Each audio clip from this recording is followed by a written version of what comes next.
तृष्णा नाम महाघोरा सद्य प्राण विनाशिनी, और तृष्णा वही तरणी नदी, प्राणी अंतिम में भी अतृप्त रह जाता है। बड़ी बुराई है विकारों में, इसे दुष्ट विकारों को तो नष्ट कर ही देना है, इसे पावक सर दोषों को नष्ट ही कर डाला।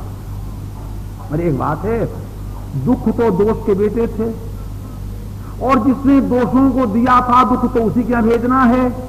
मारीच रावण का मामा है, इसलिए भगवान ने कहा हमारे यहाँ जब पुण्याहवाचन होता है अच्छे कर्मों के पहले तो कहते हैं यत् पापम रोगम अशुभम अकल्याणम तद्दूरे प्रतिहतमस्तु। पाप रोग शोक अकल्याण दुख जहां से आए हैं वहीं जाएं। तो रावण ने भेजा राम मारीच को भारतवर्ष में, इसे भारतवासी भगवान राम ने कहा जाओ रावण के यहाँ दुख शोक अकल्याण सब इसके सिर पर गिरो। दुख जहां का है वहीं जाओ, मगर दोष जहां का था उसको नष्ट कर दे। इसे दोष को नष्ट कर दिया और मारीच को वहां, मारीच को राजी खुशी भेजा। एक भारतवर्ष में एक हरिहर क्षेत्र स्थान है, वहां मेला लगता है, तो आपको आश्चर्य होगा कि भूत प्रेत भी वहां दिखते हैं। मैंने उस क्षेत्र देखा वहां भूत प्रेत दिखते हैं। तो कहते हैं कि मामा के यहाँ कि मम्मा का भूत भेजल जाए कि नन्ना के यहाँ, पूछते हैं वो लोग। तो कहते हैं नहीं नन्ना क्या भूत भेजल जाई, तो सोखा लोग जो है कहेंगे नन्ना क्या चल लो, तो ऐसे कर देंगे। तो अब क्या विश्वास उनका है वो जाने। वो कहते हैं नन्ना क्या भूत चल गए, और कहते हैं मम्मा क्या भेजल जाए कि चच्चा के यहाँ, कहते हो चच्चा क्या चल जो। तो बस वो भोजपुरी में कहेंगे और थोड़ा सा वो सरसों छिड़क देंगे, तो मतलब उनका भूत वो चच्चा क्या चला गया। बोलो एक ऐसा देखा वो व्यापार तो आश्चर्य हुआ, और उसमें बड़ा भारी व्यापार जुटता है, हजारों हजारों व्यक्ति इकट्ठे होते हैं और भूत का विक्रय होता है वहां। यानी क्या उनकी विद्या है वही जाने, करते हैं सब। तो भगवान ने कहा लो ये भूत विद्या हम भी कर देते हैं, ये सब भूतों को तुमने भारतवर्ष में भेजा था तो हम तुम्हारे यहाँ भेज देते हैं, जाओ जहां क्यों वहीं जाओ। तब दूरे प्रतिहतमस्तु, इसे पावक सर सुबाहो पुनिमारा, अंज निशाचर कटक संहारा। त्वरका भी समाप्त हो गई, मारीच भी लंका चले गए और सुबाहु भी समाप्त हो गए। अब तो बड़ा निर्भय जीव हो गया, ताड़ना समाप्त हो गई, दुर्भावना समाप्त हो गई, दुख समाप्त हो गए। अब वो सहित दोष दुख दास दुरासा जलई नाम जिली रवि सिनासा। जितने भक्त लोग से बैठ गए, फिर मंगल कथा होने लगी। भगवान कुछ दिन विश्वामित्र आश्रम में रहे। भगवान ने मन में विचारा, यज्ञ तो बहुत बड़ा संभाला भगवान ने, मगर इनको इस यज्ञ की दक्षिणा अगर न दी तो यज्ञ अनिष्ट हो जाएगा। इनको यज्ञ की दक्षिणा क्या दूं, ये नारायण है, अगर लक्ष्मी का समर्पण इनके लिए न हुआ तो यज्ञ पूर्ण न हुआ, और मेरा यज्ञ तो हो गया मगर जनक का यज्ञ अभी बाकी है, याद रखो। इसलिए उचित यह है कि इनको जनकपुरी ले जाओ। दशरथ जी ने संकल्प भी किया था कि अच्छे लड़की से विवाह हो, तो अच्छी लड़की क्या, अच्छी मैया वहीं बैठी हुई है और अच्छे बाबा यही हैं। इनका विवाह कौन करेगा। जब शंकर जी का विवाह होने लगा तो ब्रह्मा जी पास आए। शंकर जी बड़े खुश भये, आप पधारे, क्या आज्ञा है। कहने हमारी तो कोई आज्ञा नहीं है, इन देवताओं की इच्छा है कि आपका विवाह हो जाए। तो शंकर जी पूछते क्या मेरा विवाह नहीं हुआ है। हाँ, डर गए, शर्मा भी गए। उनका सकल सुरन के हृदय शंकर परम उछा, निज नयन देखा चाही नाथ तुम्हारे विवाह। का मैं तो जानता हूं कि पार्वती से आपका वियोग ही नहीं है, सदा संधु और धंग निवासिनी, मगर देवताओं को पता नहीं है। एक दिन पार्वती जी ने कहा भी था शिव जी से, महाराज सबके विवाह उत्सव तो होते हैं, हम लोगों का कभी विवाह उत्सव नहीं होगा। काचा देवी तो आपके विवाह का भी उत्सव हो जाए, आपके लड़के लोग बारात में चलेंगे, समझ लेना।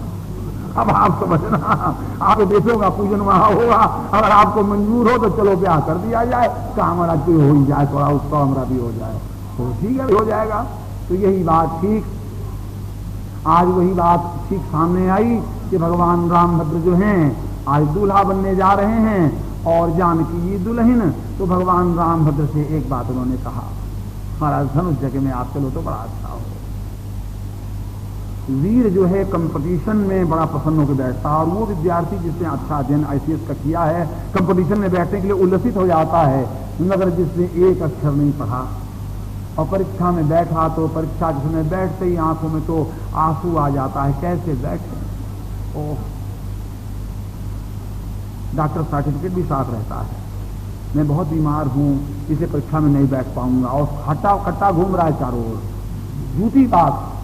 और कोई बुद्धिमान व्यक्ति बैठ भी गया तो वहां जाके पेपर हाथ में लेके कुछ लिखना भी आरंभ किया तो ऐसे ढंग से लिखा, साधु बालक था तो उसने इस ढंग से लिखा। एक महात्मा ने हमें सुनाया तो बड़ा आश्चर्य हुआ कि बालक के हाथ में जब पेपर आया तो जब कलम उठाई लिखने तो उसने सोचा कि जो परीक्षक है वो तो ऐसे स्थान का जहाँ गऊओं का बड़ा समाज है, तो लिखा कि गऊ हमारी माता है, हमको कुछ नहीं आता है। बड़े दुख से लिखा कि हम क्या कहें, हमको कुछ भी नहीं आता। तो परीक्षक भी बड़ा बुद्धिमान था, उसने फलादेश दिया कि क्या कहें, अब तो कुछ लिख रही है। उन्होंने कहा बैल हमारा बाप है और नंबर देना पाप है। जब आपने एक अक्षर नहीं पढ़ा तो हम फलादेश क्या दें। मगर जब जानकी जी के सामने प्रश्न आया कि अग्नि परीक्षा दो, तो जानकी जी बड़ी प्रसन्न हुई। जिस विद्यार्थी ने रात भर पढ़ा है, बैठकर दिन भर पढ़ा है, तो वो जब मंच पर आता है तो पुलकित हो जाता है, वाह आज मेरे परिश्रम की सफलता का दिन है। कलम उठाता है तो गदगद हो जाता है।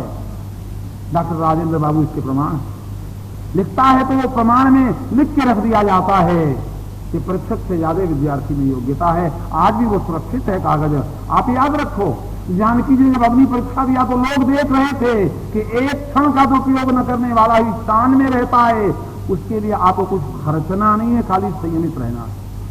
ये भी याद रखो, खर्चना कुछ नहीं है, खाली संतुलित और संयमित रहो कि एक क्षण का अवव्यय न हो। बस अंतिम फलादेश में आप विजयी हो गए। भगवान धनुष यज्ञ सुनी रकुल नाथा हरस ही चले मुनि, बड़े खुश हुए। नहीं महाराज जरूर कहानी में देवता भी आएंगे, दानव भी आएंगे, शंकर का धनुष रखा गया है, जो उसको तोड़ देगा वो बड़ा विजयी होगा। उनका आपका आदेश है, गुरु का मैं सेवक हूं। नीचे जो टहल करें कौशिक से कोई बस किए दुहु भाई। जैसे सेवक सेवा करता है ऐसे गुरु की शुश्रूषा भगवान रामभद्र करते थे।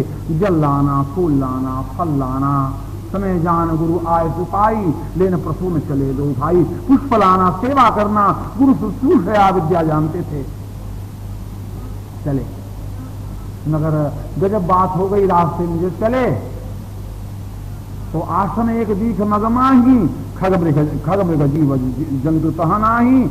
आश्रम तो उसे कहते हैं जिसमें कंद हो, मूल हो, फल हो, ऋषि हो, शिष्य हो और आनंद हो, यज्ञ धूम हो, वहां कुछ नहीं। और एक चमत्कार है, वाल्मीकि जी ने जो कहा तुलसीदास जी ने उसके बाद कलम चलाई।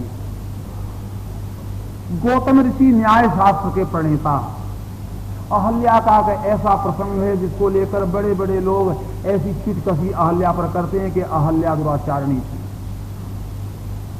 मगर हमारे बाप भी हों, दुराचारी भी हों तो बाप,